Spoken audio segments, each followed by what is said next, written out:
اهلا بيكم في قناة وصفة سهلة. في الفيديو ده بقى هنعمل وصفة فراخ مشوية اختراع بسيطة جدا. فعلا الحاجات البسيطة دي بتبقى طعمها حلو خالص. التتبيلة بتاعتها لا ابسط ولا اسهل من كده، مش هتاخد معانا اكتر من 3 4 دقايق.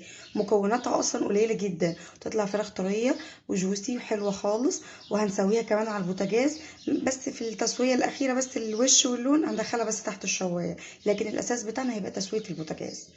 تعالوا بقى نشوف التتبيله بتاعتنا.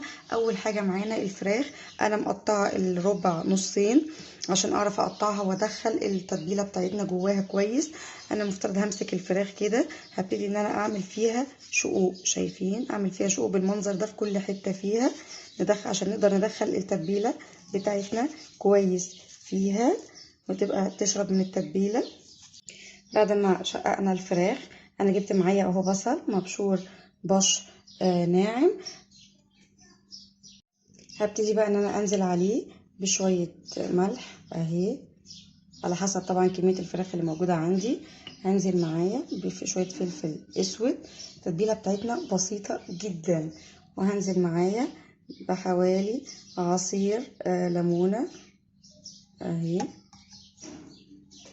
ننزل كمان معانا بشوية من الخل اهو.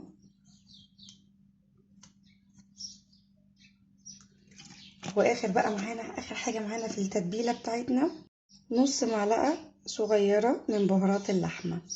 اخر حاجه بقى معانا في التتبيله دي هنحط معلقه زبده صغيره، يعني معلقه تعتبر معلقه الا ربع، عشان زي ما انتم شايفين الزبده لينه عشان اعرف ادخلها مع التتبيله كويس اهي كده، وندعك بيها الفراخ بتاعتنا اهي. الزبده لينه يعني كانت بره التلاجة.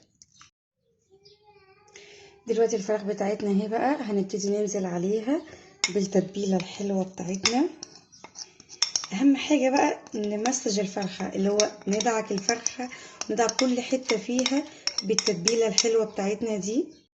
وننزل بقى دلوقتي عليها بفصين توم كده فريش كده اهو اهو اهي. بقى نبتدي نوزع كده، نمسك حته حته كده ونوزع تتبيلتنا الحلوه، ندخل بين الشقوق كده اهو. انا دلوقتي عملت الفراخ بتاعتي كويس جدا في التتبيله. انا جبت بقى طاسه، انا بسخنها الاول على البوتاجاز، اهم حاجه بس ان هي تسخن معايا الطاسه كويس. وهنزل بقى معايا بالفراخ بتاعتي، الفراخ التحفه دي ننزل بيها بقى في الطاسه.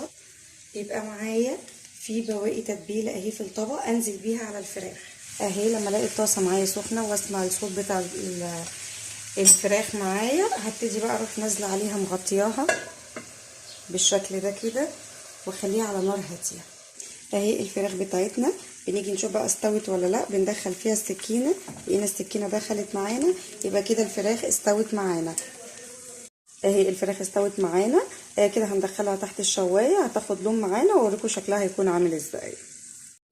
ده كده هيكون الشكل النهائي للفراخ المشويه بتاعتنا. اشوفكم في فيديو جديد، باي باي.